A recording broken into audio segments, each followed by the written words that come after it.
What's up, Universe, and welcome back to the web's first must-see comic and nerd culture show. Welcome to Comic Universe, guys. I'm one of your hosts, as always, C-Dubs, and as you can see, I'm riding solo on this video, guys. And I just got to give it up to Jordan Peele. This is the review, non-spoiler, as best as humanly possible as I can be, for Jordan Peele's Us. Now, I know there's been tons of reviews out there already. You've probably already seen tons of them, and you've probably already seen the movie. But if you're interested in my 2 cents, this is the place to be. And as always, guys, I'm going to give you the good, I'm going to give you the bad, and I'm going to give you the badass. Top it off with our score for this film. Now, as you can see already, I enjoyed that film. I am a humongous fan of Jordan Peele. And all it took, to be honest with you, I was a fan of him. I enjoy his comedy. You know, it's all fine, it's all gravy, it's good. But it only took him to write and direct one film for me to become a lifelong fan. Like, this guy is going to have to seriously mess up for me to not give one of his movies a chance. He could literally write the most soppy, romantic movie in the history of film, and I will be the first person there, to be honest with you. This guy can do no wrong as of right now in my eyes. This guy, one movie, instant classic, and of course we're talking about Get Out, okay? What he did, you know, how Steven Spielberg scared white people from the water with Jaws, okay? He scared African Americans from tea, to be honest with you. That's how great that movie was. And literally, man, I have been on edge. Like, I've been more excited for Us than even Endgame.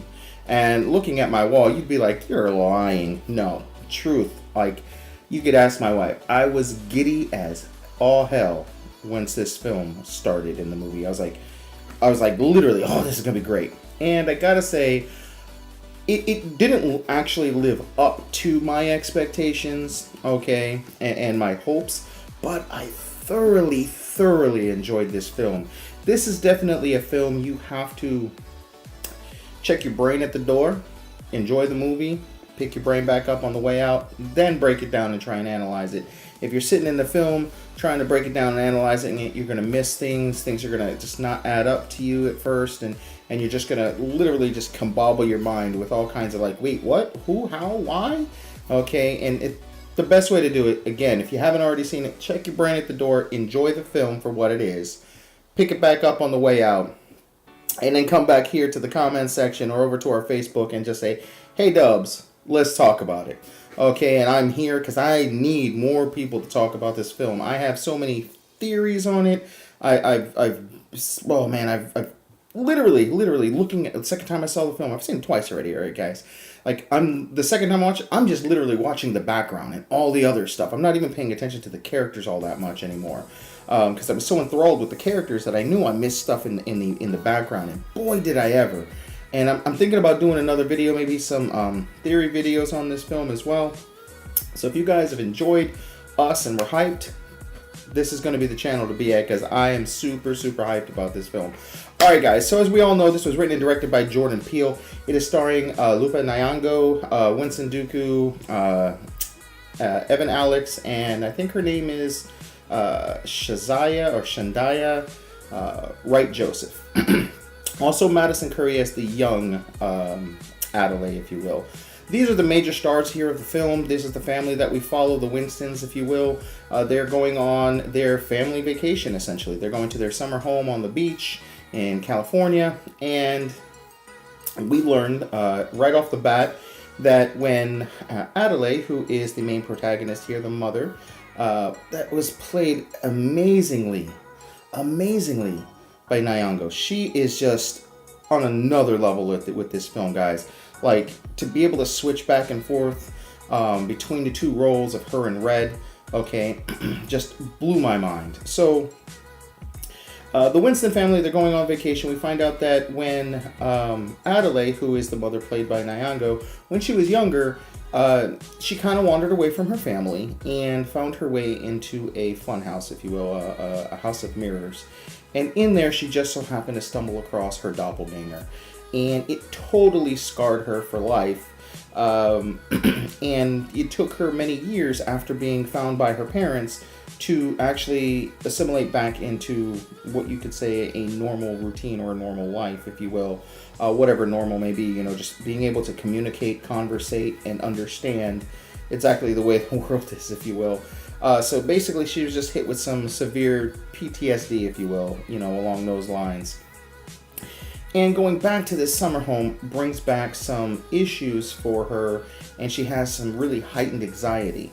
And she starts piecing some puzzles, you know, and I'm sure we've all been in this particular situation, guys, where, you know, you feel deja vu, or you feel like, man, this is happening, or you're picking up on little cues or signals, okay, or just you'll say something and then at the same time you're reading it, or, you know, you'll be talking about something and you open up your Facebook and there it is. It's like, man, what are the odds of that? So she picks up on a lot of different cues that are all kind of adding up, leading her to believe that this doppelganger that she met as a child, okay, is coming back for her to hurt her and her family.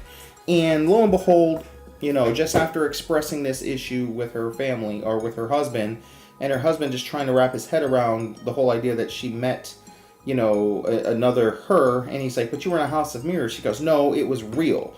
And you don't believe me. And he's trying to no, I believe you. And then, of course, boom.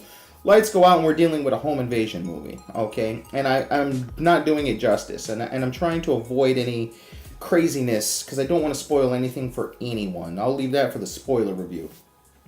So now the movie turns into this home invasion movie, of course, as you should know going into this, we're dealing with doppelgangers, doubles, if you will, mirror images of yourself. And I used, actually, mirror images would be wrong, to be honest with you, because in some ways they're slightly opposite to some of the characteristics that we ourselves have, but by looks, they're mirror images, if you will. And to be honest with you, man, it was downright terrifying. Now, there are moments where the tension is broken with some humor, and I laughed and I chuckled on quite a bit of it, but there was some of it where I'm just like, come on, this guy wouldn't act like this and wouldn't act like that. So that's kind of the bad here. The acting is the best part, to be honest with you. But, you know, Winston Duke, Gabe, Mr. Wilson, the father of the family, he's just like, every once in a while, he'll drop a line. He's a little envious, I believe, of his friend or partner, who is a white American family, if you will, Caucasian family.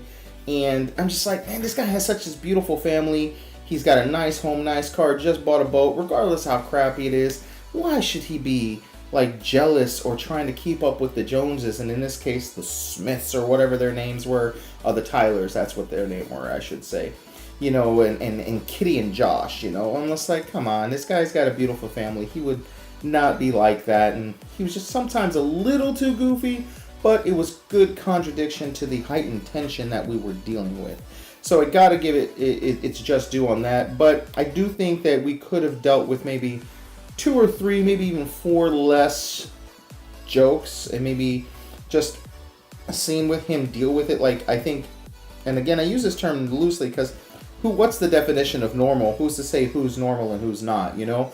But like how a normal person in that situation, you know, lights go out, there's 4 people sitting on your, regardless of them, all men, women, or kids, there's people sitting on your driveway.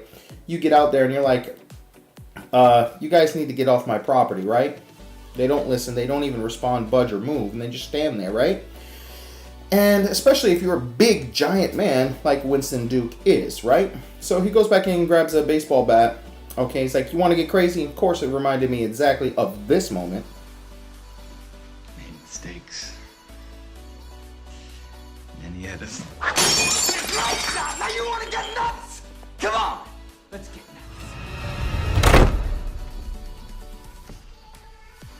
Now, I thought I already done told y'all to get off my property, okay? So if y'all want to get crazy, we can get crazy. Now, the cops are already on their way. But he, you know, after he says that you want to get crazy, they scatter. Right then and there, like, no, done. And to be honest, he was too, and ran back in the house. Hey! But honestly, from the get-go, lights go out, people standing in your yard, you gotta call the police, man. Especially after your wife was freaking out, 10 minutes earlier. I'm a husband. If my wife literally freaked out, of course, my goal as a husband is to first calm her down, make sure she's okay, let her know I'm here to protect her, let her know that everything's gonna be okay. And then once the power goes out and there's people in our yard, it's like, okay, honey, let's call the cops just to be sure. Okay, I'm going to go see what's going on, see if I can help, see if they're hurt, see what the problem is. And again, the moment they didn't respond to me, I don't even think I'd go back outside with the baseball bat. I'd have the baseball bat, but at this point, I don't think I would have gone outside again because I'd want to be there. I wouldn't have left my wife and kids. My wife, who literally, again, 10 minutes earlier was in hysterics, to be honest with you, okay, about this situation, feeling that a double of her is coming to kill her. Okay, and now a family of 4, and I have a family of 4 standing outside. Let's connect the dots here. So that's what I mean by normal. I don't think that everything that the father did would have been how most people would have dealt with the situation. And that's the only real bad I have. And there was a few scenes in the very, very beginning of the film that was so terribly acted. Okay, and not just in action in terms of what he was saying. That was fine. It was just body movement and the task at hand. So early in the movie, when young Adelaide, just as she was getting ready to wander off away from her family, her father, who was played by Yahya Abdul Mateen, Black Manta from Aquaman, who did a fantastic job there, he's trying to play whack-a-mole. And we've all played whack-a-mole, right? Let's say there's, 8 to 6 holes, moles pop out, and you're hitting it all over the place, right? You're going left to right, up, down, center. You're trying to hit them all as they pop up, right? He's literally just in one spot going.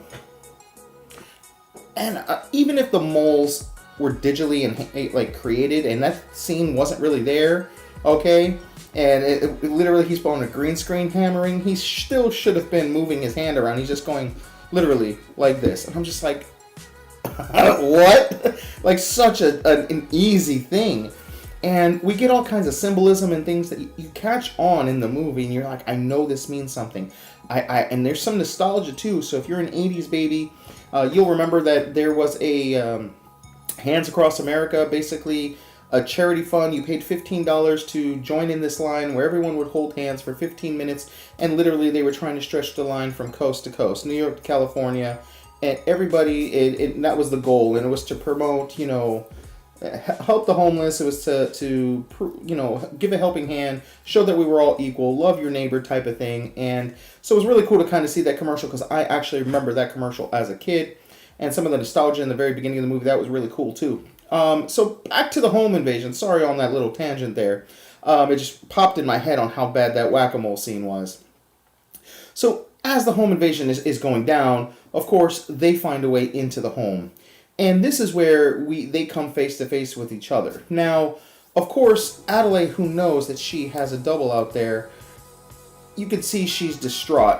The rest of the family, the kids seem a little shocked, but the dad is still just like this bumbling guy. Like, I don't want to call him a fool, okay, but sometimes, and I get it, home invasion, people come into your home, it's a little dark, so you can't see them exactly, but they kind of look like you, and you're like, yeah, man, I ain't got much. My wallet's in the bedroom. You can take the car. I have a boat if you need it. Yeah, after the first time, there's no response to that. Why are you pushing the issue? Obviously, they're not there for your wallet or your busted boat. You need to be the protector of your family at this point. So I did get a little frustrated in the middle of the movie, but the first 2 acts are almost a masterpiece, minus some of the unrealistic nature of the dad. Okay? The kills are great, the blood is good, it's tasteful, the music, everything pops and hits. It's when we get into the 3rd act that I can see some people, if they didn't check their brain at the door and just accept what was being told to them, okay, this movie could just tank. Okay, just being honest, alright?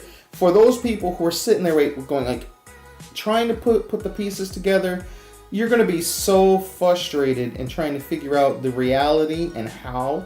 And let's be honest, whenever we go into a movie, we have to some degree just accept what they're showing us. Obviously, in the Marvel Universe, let's just say for an example, people don't have superpowers, so we have to check it at the door. We check our brain at the door when they're trying to break down, the exact science to their superpowers. Like, how does Captain Marvel fly? Like, scientifically speaking, just not possible. She's not using propulsion, if you will, to fly, per se. You know, and the fiery aura, how does it survive, you know, in space, you know, or anything like that. So, you know, there's some things right there. And I didn't mean to pick on Captain Marvel. It's just the first thing that popped into my head. Or Wolverine walking around with a 300-pound freaking adamantium claw bones, or 300 pounds of 100 pounds. I don't even know how much it costs, but tons and tons of weight inside his body. Okay, and he's just walking around. He's 5'3". The dude would have been strong enough to walk. Okay, to be honest, let's just be honest here. So you have to check your brain at the door to some degree. In this movie, you have to do the same. Okay, because the explanation, which I'm not going to spoil here on this particular video, I'm going to make another video to where I talk a little bit more in depth about my deep thoughts and symbolisms and things about the movie, and spoiler talk, if you will. But to be honest, like I said, if you sit there and try to focus so much on how, you're going to miss the whys. Okay, and the why is where we get one of our biggest twists, which, being Scout's honor, I called from the get-go. I have this, my mutant ability is to kind of, unfortunately, for better or worse, maybe I sometimes spoil it for myself, maybe sometimes I spoil it for my wife, but as I'm watching a film, I'm kind of breaking down. It's like, watch, this is what's going to happen. I'll lean over and I'll be like, stop, this is what's going to happen. She's like, no.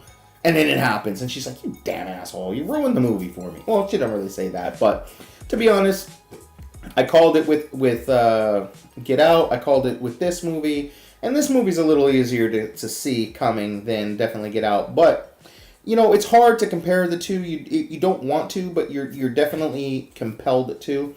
And if I were to say, you know, between Get Out and Us, which is the better all-around movie, definitely Us. I think Us was an instant masterpiece. Like, in the realm of Hitchcock and Spielberg. Okay? Sure, it's not for everybody, okay, but that's just how I feel about it. And Us, I think, is for a second film on a genre that he is not considered to be known for. Maybe by this point he is, but, you know, generally speaking, he's a comedian, okay? So you're just like, how is he doing this stuff? And, of course, he's also bringing us Twilight Zone. And that is, speaking of Twilight Zone, sorry I kicked the camera, guys. And speaking of Twilight Zone, that's the best thing to expect from this movie. This is a 2 hour, an hour and a half long, however long it is, which I did feel was a little long. You know, it's just a 2 hour long Twilight Zone episode. And you know, at the end of Twilight Zone, sometimes you're just like, what the hell? And some just freaky, effed up stuff just happens, okay? And sometimes you get the answers to it, sometimes you don't, and sometimes you're just like, well, that would suck, and that's what you kind of get. So go into it thinking like that. You'll enjoy this movie. Come back here. Let's talk about it, guys. And now I'm going to give you the absolute badassery. Like I said, the good was the all-around acting and the atmosphere and the music. The bad was some of the bumbling, idiotic things the dad did from time to time that just sometimes took me out of the movie. The comedy was fine. It was just some of the things and ways things he did as a family protector, okay, and as husband. I was just like, what? Now for the badass. The badass, Nyong'o, she needs an Oscar for this award. Like, she literally slayed it. She played both her and Red being her other counterpart. Okay, fantastic. Also, Madison Curry, the younger version of Adelaide, if you will, and Red. Her facial expressions as a kid, mwah, beautiful, beautiful. Like, and it's such a shame that Hollywood types and Oscars and their nose are stuck so far up in the air and their head are tucked so far up their own asses that, you know, they shun certain genres of film.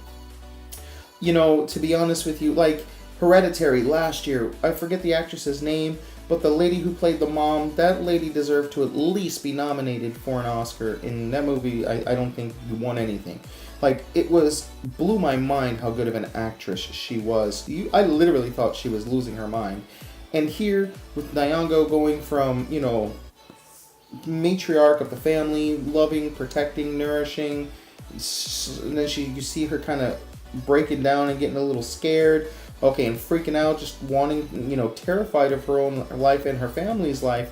And then she's, of course, playing her doppelganger, Red, and her Red just this cool, calm, but terrifying creature just staring at you.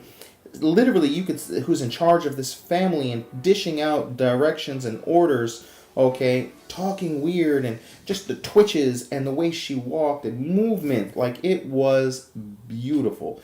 Absolutely badass, if I had to say so.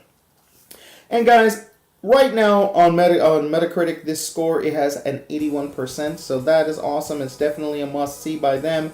Rotten Tomatoes, for what it's worth, nowadays, I don't know if their credibility has ever really been any good, but I know some of you guys do care about Rotten Tomato scores even after the whole, debacle with Captain Marvel. Right now sits at a 94 by critics, but a 69, which I can't believe. To me, even though that's a certified fresh score, I'm still like, wow, I thought this would be in the 90s, because just the first 2 acts alone, I couldn't put it past an 80. Even if I was a like straight up check by the numbers type of a movie critic, if you will, there's no way, because the first 2 acts are just spot freaking on. So guys, I'm going to go ahead and say this is a 4 out of 5 stars for sure. A little bit of, I can understand some people coming out of that movie just going, oh, that wasn't for me, because it does, again, ask you to check your disbelief at the door, okay, and just roll with the punches and enjoy what you're seeing. And if you can't wrap your brain around that and just get in the groove with that, I can see the third act ruining the movie for some people, or just totally not getting it. And I can also see some, unfortunately, in this day and age, racist morons, bashing, the fact that the African American family, is the star of the show. Those fools, don't pay any attention to them. Jordan Peele's on point with this. He's got something to say in all of his films, whether it's intentional or subconsciously. He says it. It's been a great message. Let's all band together like the freaking hands across America on this one. This movie is certified fresh from us as well, guys. So go check it out. Come back. Let's talk about it, guys. And guys, I want to thank you guys all for sticking around with us for so long. We're pushing. We're climbing the hill. We're almost. I think we're almost at like 1,100. So guys, thank you so much. We're pushing for that mark here soon. Don't forget, we do have the Detective Comics 1000 giveaway. All the variant comics. This again is the second comic in history to ever reach the 1,000 mark, and it is Batman's Detective Comics. The first, of course, being Superman's Action Comics. So guys, don't forget, the way to sign up for that is to just get a friend or family member to subscribe to the channel and shout your name out. Both of you guys will be thrown into the hat. If your names are pulled, you'll both get a copy. In addition to that, guys, the more people you have subscribed and the more they shout your name out, the more your name will be in the hat. And we are also giving away to the original members who get the people to sign up with us. You're going to be putting a drawing for this Batman Who Laughs, if you will. Funko Pop, absolutely awesome. Definitely cool. PX Premiere exclusive, guys. So guys, that's how you get involved with that. And guys, go ahead and Hulk smash the hell out of that like button. Subscribe if you haven't already, guys. And click that notification bell to be a part of the universe, guys, here today. And until next time, I'm C-Dubs, and I'll see you in the universe. Peace. I am a god, you dumb creature, and I will not be bullied by that.